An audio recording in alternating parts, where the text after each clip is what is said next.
Հարգելի հետևորդներ, կրկին բարի երեկո, մենք շարունակում ենք ուղիղ եթերը մեր տաղավարից։ Այս պահին ես ընտրությունների ընթացքի մասին կզրուցեմ Բարգավաճ Հայաստան կուսակցության նախընտրական ցուցակի ներկայացուցիչ դեմոկրատական այլընտրանք կուսակցության նախագահ քաղաքագետ Սուրեն Սուրենյանցի հետ։ Բարի երեկո, պարոն Սուրենյանց։ Շնորհակալ եմ հրավերս ընդունելու համար։ Հարգելի հետևորդներ,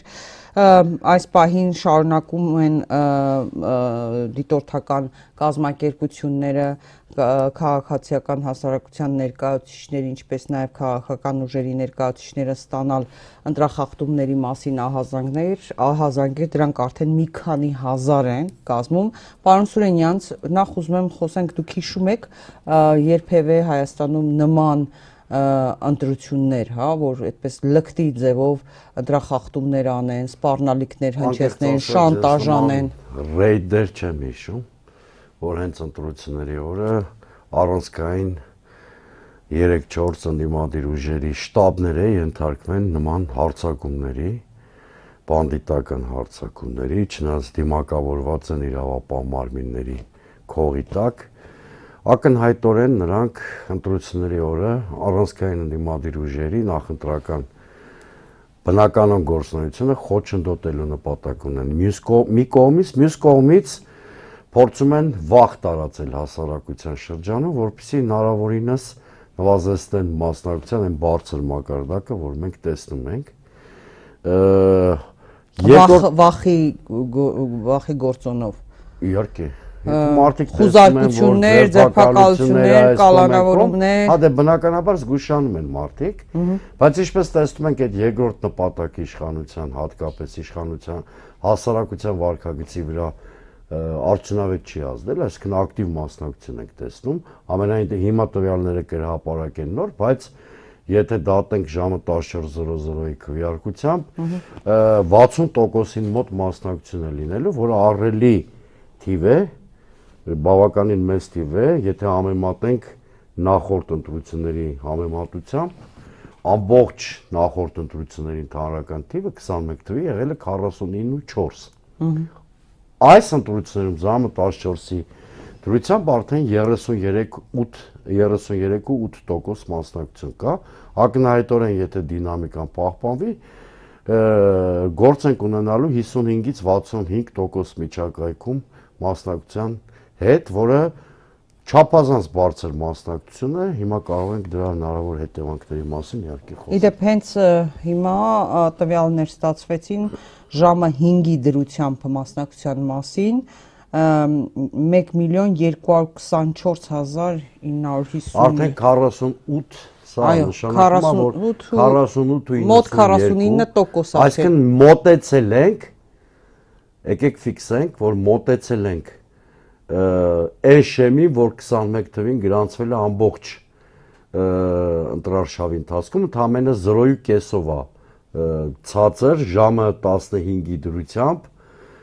մասնակցությունը 21 ընտրությունների ամփոփիչ մասնակցությանը։ Եթե այս դինամիկան պահպանվում է, 60%-ը գերազանցում է, ունենալու ենք մոտ 65% մասնակցություն։ Մեր հասարակության նաև պատվախնդրության եւ արժանապատվության մասին է սա 1.5 միլիոն մարդ է մասնակցելու ընտրություններին, այս դինամիկայի։ Եթե ոչ ավել, այո։ Այս դինամիկայի դեպքում 1.5 միլիոն մարդ է մասնակցելու ընտրություններին,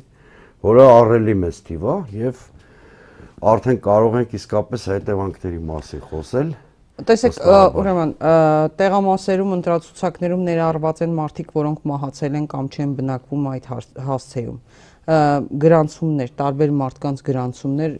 ինչպես եթերից առաջ դուք էլ հիշեցիք, Ռոբերտ Քոչարյանի տան վրա նույնիսկ, որին ոչ մեկ չի ճանաչում։ Հա, մարդիկ են գրանցում,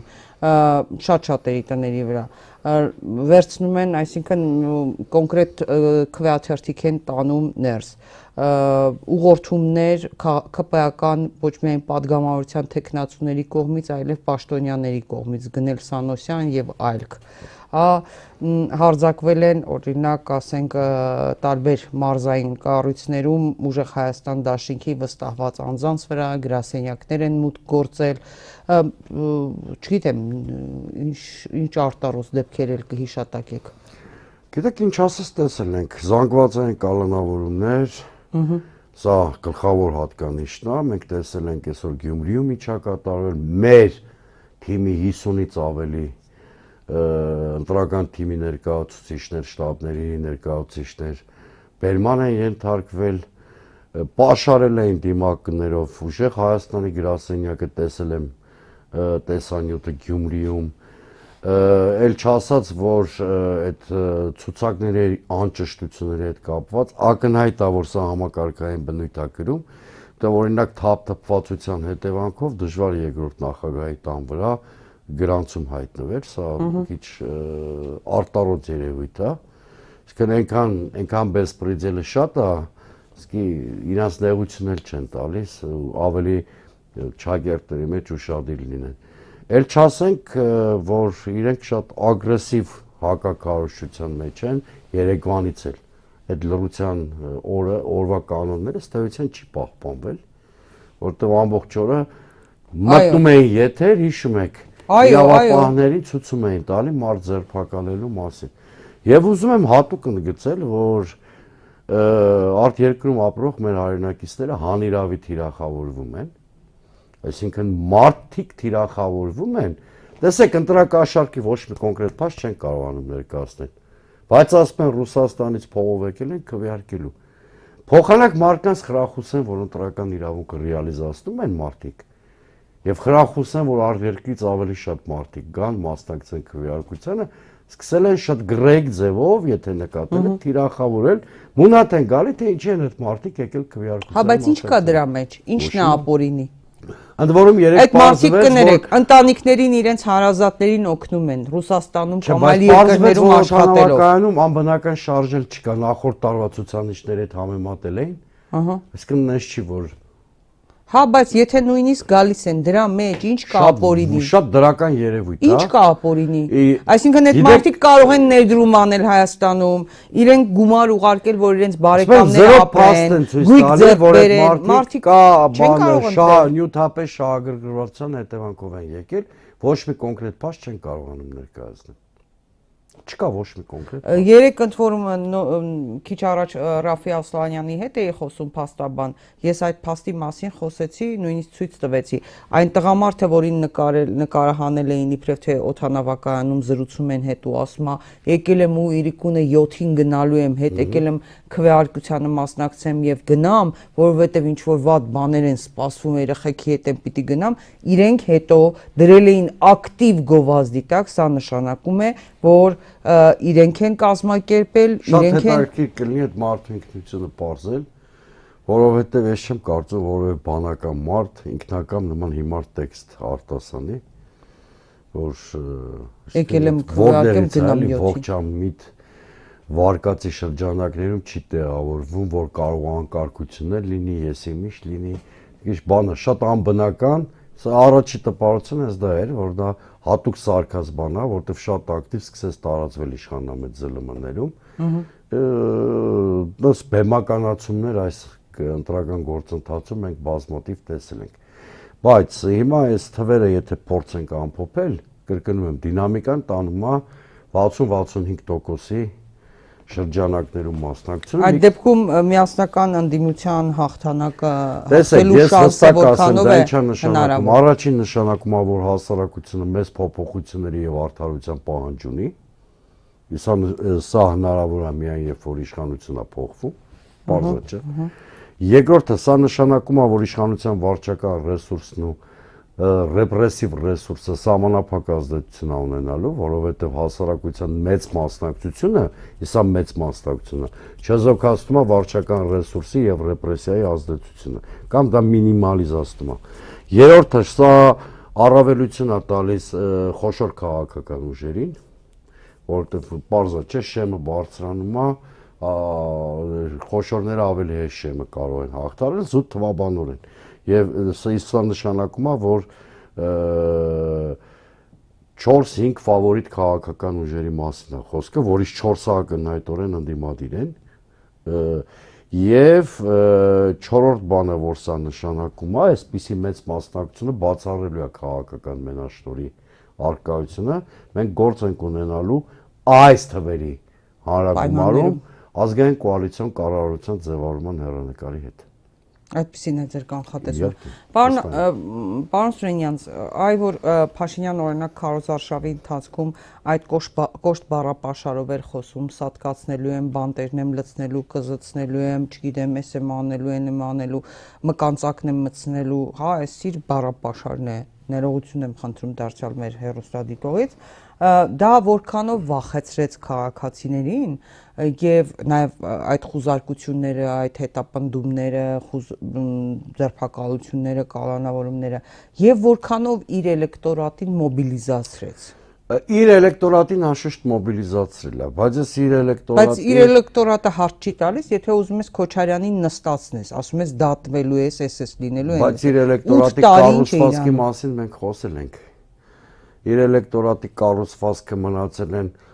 հասկացող, բայց պարտադրանքի տակ գտնվող մարդիկ, պետական ծառայողներ եւ այլն, որոնք գուցե հասկանում են, որ անհեթեթություններ շահ տալիս երկրի ղեկավարը, բայց առանձնապես մեծ հնարավորություններ չունեն հակադրվելու եւ իր էլեկտորատի մյուս գալի շերտը կրթական եւ մեդիագրագիտության հետ խնդիրներ ունեցող զանգվածներն, հա, որոնց ռացիոնալ արգումենտներով դժվար է բացատրելը։ Բայց ես տարբեր վերլուծություններով իմ կանխատեսումը ասեմ, որ այդ իշխանության մոբիլիզացված էլեկտորատը, որի մասին որ դուք խոսում եք, առավելագույնը 450-500 մարդ, հա,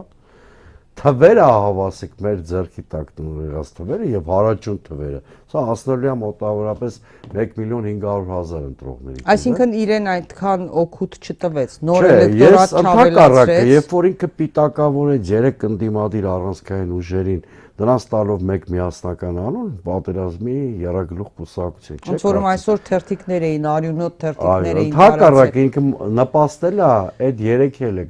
էլեկտորատների մոբիլիզացիան եւ բյուրեղացմանը, եւ հիմա երբ որ ժամը 20:00-ից հետո քվեատուփերը բացեն, իշխանավորները թող չզարմանան, որտեվ եթե դու ունես ցածր վարկանիշ եւ պիտակավորում ես քո հիմնական մրցակիցներին, դու նպաստում ես նրանց շուրջ կոնսոլիդացիային։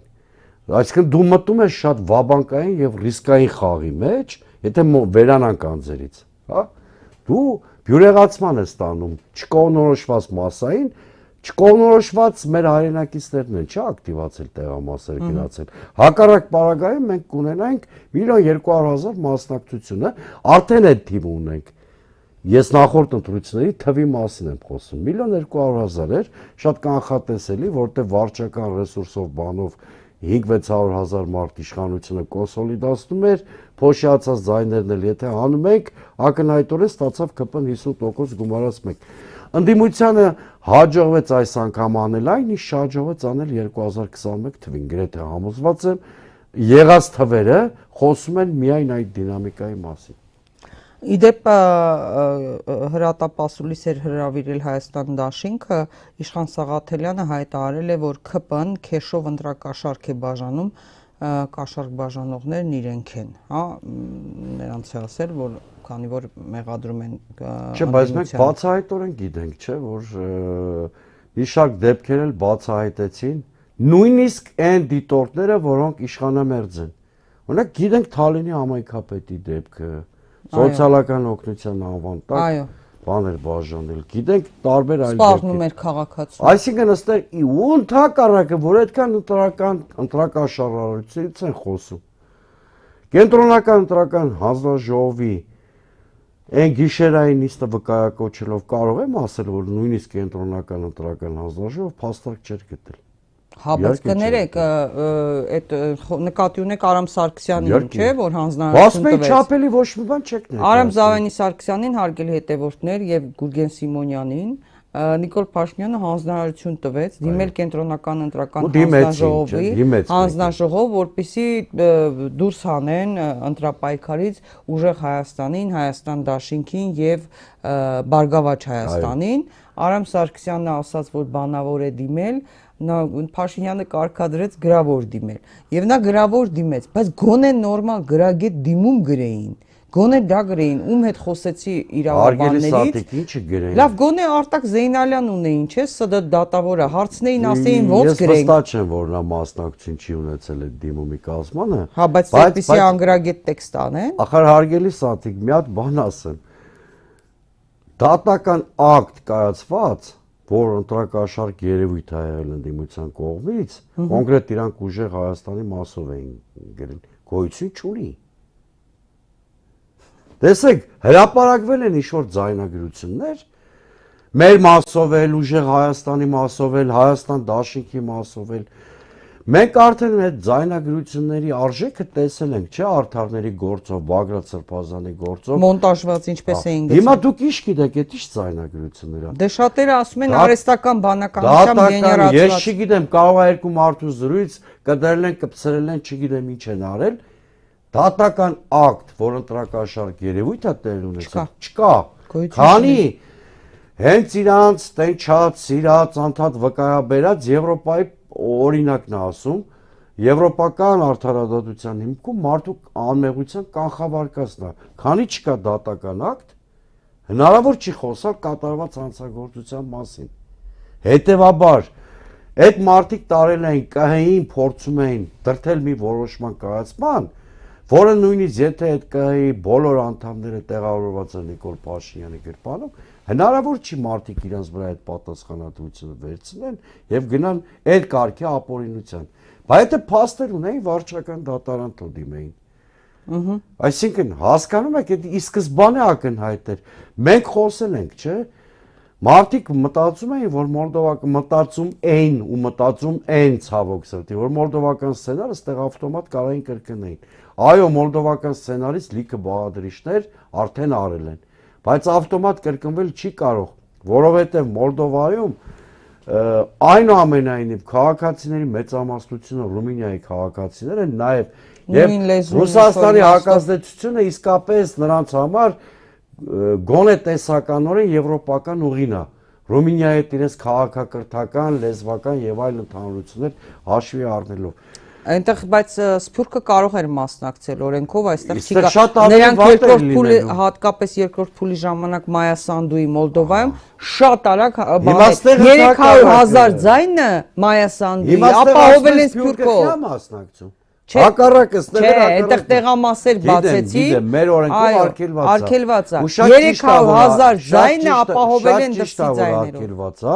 Որտեղ են բոլոր քաղաքացիները, որոնք մոտիվացված են եւ ուզում են կան քվեարկեն, տոմս են գնում, գալիս են քվեարկելու։ Մեր Հայաստանի Հանրապետության քաղաքացիները օրինակ եկել է եւ շատ բարձր քաղաքացիական գիտակցության դրսևորում է ցուցաբերել այդ կարգի անհատների քաղաքացիական գիտակցությունը հասարակության վրա տոտալ ազդեցություն է ունենում դրական իմաստով Հենրիխ Մխիթարյանը։ Այո, որովհետև եթե նման բարոյական հեղինակություն գալիս է քվեարկելու, ես հարյուրավոր հազարավոր մարդիկ գիտեմ, օրինակ Հենրիխ Մխիթարյանի հետ քայլից են մոտիվացված։ Երիտասարդները իհարկե, հատկապես երիտասարդները։ Հենրիխ Մխիթարյանի եւ նրա մոր նկատմամբ ինչպես վարվեց այս իշխանությունը։ Այո, ընդ որում շատ զուտ նա չի ասում օգտին քվեարկել։ Վերցներով ձեռքից նույնիսկ դիվանագիտական անձնագիրը, հա։ Բայց քաղաքացու անձնագիրը վերցնել չեն կարող։ Մարդը եկավ եւ մասնակցում է Հայաստանի Հանրապետության ազգային ժողովի ընտրություններին։ Այսինքն այդ շատ ուսանելի է, որտեղ ֆուտբոլը շատ պոպուլյար խաղ է, գիտեք, եւ ոնց որ դասականներ ասում, առաջին նախագահ մեր հպարտության միակ ակունքն է մնացել Հենրիխ Մխիթարյանը,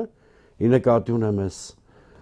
գաղջիրավիճակում, այդ շատ վարակիչ դրական իմաստով վարակիչ։ Բայց քարոզչություն չէր անում, մարդ ուղղակի ասում էր, ես եկել եմ քաղաքացիներին արդից օգտվելով, սա քարոզչությունն է, կոչ անենք, որ վերջի 2 ժամերին նույն ակտիվությամբ մասնակցեն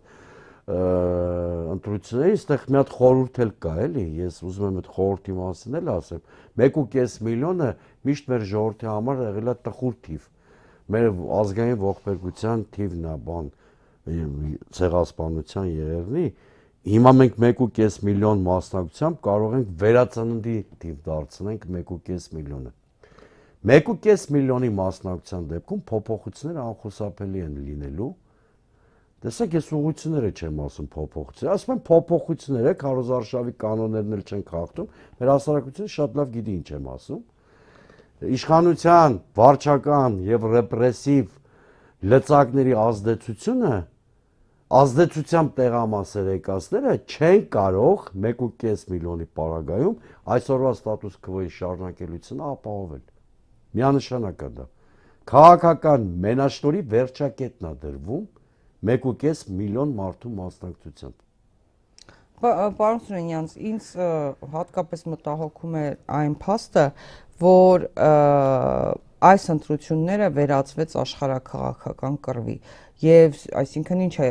ասում, հա, առաջ եթե սև ու սպիտակիների էին բաժանում, հիմա հակառուսական, պրոռուսական, հակարևմտյան, պրոարևմտյան, հա, եւ ստացվում է դեպի Եվրոպա անդեմ Ռուսաստանի Դաշնության թեզն է մտել կյանք, հա։ Ինձ սա է մտահոգում լինելով Հայաստանը ոչ միայն փոքր երկիր, այլ աշխարհագրական դիրքը հաշվի առնենք Հայաստանի եւ մասշտաբը, հա, չափերը հաշվի առնենք ի վերջո, որ այսօր մենք հայտնվել ենք սրա մեջ, ընդ որում ընտրությունների որևէ ելքի դեպքում շատ ծանր ենք մենք երևի թե վճարելու այս ամենի համար, որովհետև եթե այնպիսի վիճակ է ստեղծել Նիկոլ Փաշինյանը, ծայրահեղ սրված, հա, որ որևէ դեպքում ստացվելու է հարաբերությունները վատացնել ինչ-որ երկրների գերտերությունների հետ։ Համաձայն եմ, որ քվարված արկածախնդիր քաղաքականությունը Հայաստան աշխարհաքաղաքական շահերի բախման կիզակետի է վերածել, եւ մենք տեսնում ենք արտաքին դերակատարների անթակույց երբեմն ցինիկ միջամտություն մեր ներքին գործերին, բայց այստեղ մի շատ հուսադրող բան ձեզ ասեմ։ 1.5 հնարավոր 1.5 միլիոն մարդու մասնակցություն ընտրություններին մեր հասարակության սուբյեկտությունը չափազանց մեծացնում է, ինչը մասամբ չեզոքացնելու է այդ արտաքին գործոնների ազդեցությունը։ Այսինքն, եթե 1.5 միլիոն մարդու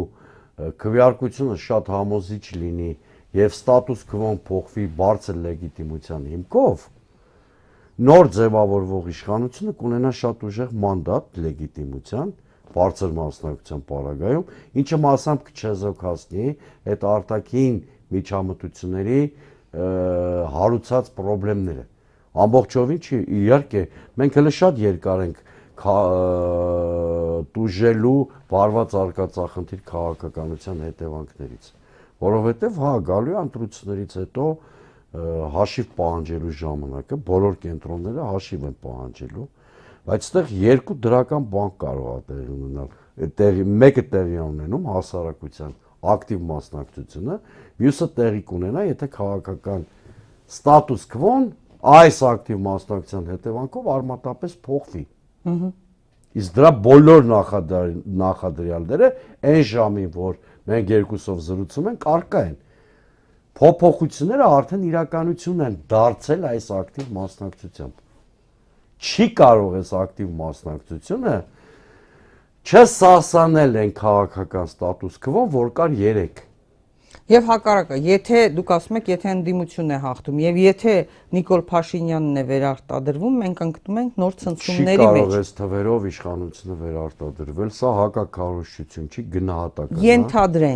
Ենթադրենք, մենք հայտնվում ենք նոր ցնցումների մեջ։ Պատերազմ Ռուսաստանի դեմ, Իրանը դեռ շատ կոշտ կարող է արձագանքել, ռադիկալ ուժեր են եկել իշխանության, հա, Եվրոպայի պահանջները, որովհետև Նիկոլ Փաշինյանը պարտավորություն է, չէ, վերցրել։ Տեսեք, այդ դեպքում մենք մի քանի առումով գտնելու ենք շատ բարդ իրավիճակում։ Այս ընտրական կամպանիայում դուք գիտեք, որ Գագիկ Ծառուկյանը շատ դիպուկ ձևակերպում էր տվել, որ այնքան ասեցիր խաղաղություն, բերեցիր Ռուսաստանի հետ տնտեսական պատերազմ։ Դուք գիտեք, որ մեզ մինչև դեկտեմբեր մեր երկրին ժամանակ են տվել, որպեսզի այդ արտաքին քաղաքական կուրսը վերանայվի, եթե գործող իշխանությունը այնուամենայնիվ Աստված մի արածի վերարտադրվում է, դա էլ դիտարկենք որպես տեսական տարբերակ, չնայած հավանականությունը շատ փոքր եմ համարում, շատ անկեղծ ասեմ, մենք ունենալու ենք շատ լուրջ մարտահրավերներ։ Մի կողմից Եվրամիության շահախմբերի առջև ստանձնած պարտավորություն, որը բերելու է ԵԱՏՄ-ի հետ ինստիտուցիոնալ խզման, ինչը մեր երկրի արժանանալու է 5 միլիարդ դոլար, մյուս կողմից Միացյալ Նահանգների հետ թրիփի վերաբերյալ ինստիտուցիոնալ պայմանավորվածություններ եւ Իրանի կոշտ հակազդեցությունը, կանխատեսելի կոշտ հակազդեցությունը այդ պրոյեկտի նկատմամբ։ Այսինքն այս երկրին փոփոխություն է պետք։ Եթե փոփոխությունը չեղավ, առաջանալու են ռիսկային շատ սցենարներ,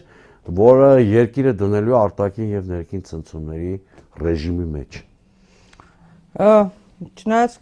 մասնագետները նաև ճիշտ դիտարկում են անում, ասում են Փաշինյանը արտաքին էս պատերազմի մեջ է մեզ գցել, որովհետև տեսեք երկրի պետական պարտքը ավելացրել է, սոցիալական ծրագրերը ձախողել է, բոլոր տնտեսությունը ձախողել է, հա ինչքան կարաս ասֆալտ ասելով բան անես, մարդիկ արդեն մանավանդ էս ԵԱՏՄ-ի հետ սրված հարաբերությունների պայմաններում ավելի լուրջ խնդիրներ է առաջացրել։ Եվրոպայի 50 միլիոնը ինչ պետք է անի։ Ծաղիկը տանելու են բանում վաճառեն Փարիզում։ Ասֆալտը ուրեմն խիստ անհրաժեշտ, բայց մեկանախագծային հաջողության պատմություն չի, որ անդադ վկայակոչում են, այդ ասֆալտի որակն էլ գիտենք։ Ամեն տարի ինչպես են նույն ասֆալտը անում նույն տեղում։ Այդ ասֆալտը նաև շատ թող գլուխ չգովան, հետո պարզվելու է, որ ատկատների եւ կոռուպցիայի աղբյուր է, վստահ է։ Որակից դա ելնելով եմ դա։ Ոչ միայն որակից, նաև նրանով նաև ովքեր են ներգրաված այդ շինարարական բաներում, տենդերներում եւ այլն։ Սա մեկ, երկրորդը իսկապես 8 միլիարդ պետական պարտքի ավելացում կա երկրի վրա եւ ոչ մի բանական բացատրություն չկա կլորիկ պարգևավճարներից մի փոքր խմբի հարստացումից բանը զենք է մարել։ Գիտեք, ես այդ թեմայի մասնագետ չեմ, բայց մասնագետները ասում են, որ պետական պարտքի ավելացման եւ սպառազինության ձեռքբերման մեջ որևէ կապ չկա։ Բյուջետային քաղաքականությունից հասկացող իմ գործընկերները, հա, դա հենց է դա։ Ես բյուջետային քաղաքականության մասնագետ չեմ, բայց ունեմ այդ ոլորտում 2-3 շատ պրոֆեսիոնալ ընկերներ, պրոֆեսիոնալ օժտվածության, որոնք ինձ ասում են, որ ոչ մի ուղղակի եւ անուղղակի կապ նույնիսկ գոյություն չունի այդ պետական պարտքի ավելացման։ Պետական պարտքը ավելանում է անարդյունավետ կառավարման հետևանքով։ Հետո միջազգային զենքի վաճառքի ցանկերում էլ է դա տեսանելի լինում, եթե դու զենք ես ձեռք բերում։ Իհարկե, ես այդ չէ, դա դե պարզա, որ դա այն հեքիաթների ժանրից էր եւ պարզա որ դա համոզիչ չի նաև նույնիսկ հասարակության մեջ շերտերի համար հասարակ օրինակ ձեզ բերեմ ընդհանրապես այդ կարգի մեգամիջոցառումներ ոնց որ այդ զորահանդեսներ օրեր շարունակ գտնվում են հասարակության ուշադրության քննարկումների առանցքում չէ 1-2 օր հետո էլ ոչ մեկ չէր խոսում ոչ միայն դրա մասին եվրոպական համայնքի գագաթնաժողովի բաներ կա որ ենթադրում ենք որ շատ մեծ ազդեցություն ունենալու բաներ կա որ ենթադրում ենք որ շատ մեծ ազդեցություն ունենալու հասարակության վրա բայց այդ փաստորեն գերագնահատում ենք ասում եմ իհարկե էլեկտորալ նման ակտիվության կառուցվածքը ամբողջովին ոչ դուք ոչ ես ոչ որևէ մասնագետ կանխատեսել չի կարող բայց ես համարձակվում եմ պնդել ընտրությունների ավարտից 2 ժամ առաջ, որ շատ նման է, որ սրանք փոփոխություններ բերող ակտիվություն են եւ շատ նման է, որ Հայաստանը կանգնած է պատմական փոփոխությունների շեմին։ Հրանտ Բագրատյանը ինձ հետ վերջին զրույցում ասաց հույսս պատմական իմաստնությունն է հայ ժողովրդի, որ կկարողանա ճիշտ որոշում կայացնել այս ընտրություններում, տեսնենք, հուսանք։ Շնորհակալ եմ, պարոն Սուրենյան, զրույցի համար։ Եվ վերջում եւս մեկ անգամ ես ուզում եմ կոչ անել մեր հայրենակիցներին, դեռևս տեղամասերը փակվելուն ուղիղ 1.5 ժամ ժամանակ կա։ Կոչ եմ անում, որ յուրաքանչյուր քաղաքացի, որը դեռևս չի քվեարկել, այս ընտրություններին վերաբերվի ճիշտ այնպես, ինչպես վերաբերվել է 91 թվականի հանրաքվեին, որին չմասնակցելը համարվում էր ամոթ։ Այս չմասնակցությունը համարվելու է դասալքություն։ Խնդրում եմ բոլոր քաղաքացիներին կատարել իրենց պարտքը եւ ամրապնդել փոփոխությունների այն տեսլականը, որը իմ մոտ որպես համոզմունք արդեն գոյություն ունի։ Շնորհակալ եմ պարոն Սուրենյան, հարգելի հետևորդներ, կրկին հիշեցնեմ իմ զրուցակիցներ Բարգավաճ Հայաստան կուսակցության նախընտրական ցուցակի ներկայացուցիչ, դեմոկրատական այլընտրանք կուսակցության նախագահ քաղաքագետ Սուրեն Սուրենյանցը բոլորս գնում ենք ընտրություններ, ես իհարկե վաղ առավոտյան արդեն քվեարկել եմ, ոչ մի բանից մի վախեցեք, պատրաստ լինենք փոփոխությունների, գնացեք ընտրությունների, 1.5 ժամ է մնացել, հաշված րոպեների ընթացքում ես կզրուցեմ քաղտեխնոլոգ Վիգեն Հակոբյանի հետ, առայժմ։